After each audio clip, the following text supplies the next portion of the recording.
Menteri Keuangan Purbaya Yudi Sadewa mengancam akan merotasi pegawai Direktorat Jenderal Pajak seiring maraknya kasus korupsi yang melibatkan pegawai pajak.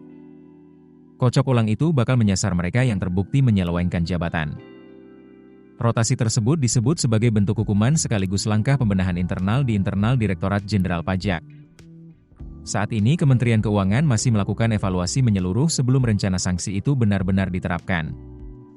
Selain rotasi ke wilayah terpencil, Purbaya juga membuka kemungkinan merumahkan pegawai yang terbukti melakukan pelanggaran.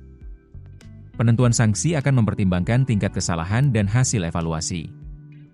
Langkah tersebut muncul di tengah penyidikan KPK terkait dugaan suap pemeriksaan pajak di lingkungan KPP Madya Jakarta Utara periode 2021 hingga 2026. KPK lebih dulu menggeledah kantor pelayanan pajak Madya Jakarta Utara pada Senin, 12 Januari 2026.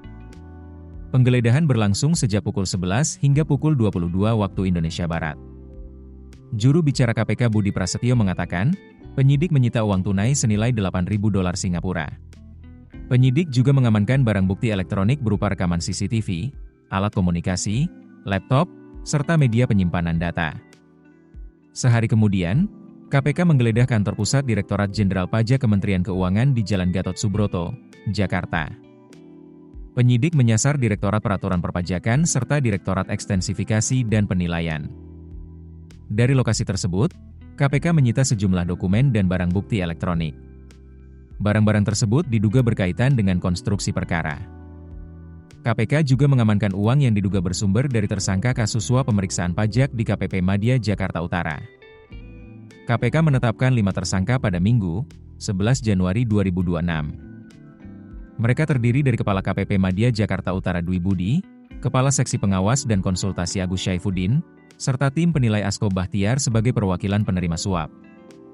Kelima tersangka ditangkap melalui operasi tangkap tangan di Jakarta Utara pada Jumat, 9 Januari 2026, dan Sabtu, 10 Januari 2026. Para tersangka ditahan selama 20 hari pertama sejak 11 hingga 30 Januari 2026 di Rutan KPK Cabang Gedung Merah Putih.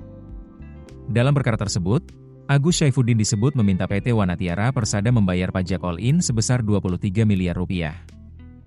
Dari jumlah tersebut, 8 miliar rupiah disebut sebagai fee untuk dibagikan ke lingkungan Ditjen Pajak. Perusahaan menyatakan keberatan dan hanya menyanggupi pembayaran fee 4 miliar rupiah. Pada Desember 2025, tim pemeriksa kemudian menerbitkan surat pemberitahuan hasil pemeriksaan dengan nilai pembayaran pajak 15,7 miliar rupiah. Keputusan bisnis terbaik datang dari data, bukan tebakan. Mudah berlangganan Business Insight dengan subscribe with Google.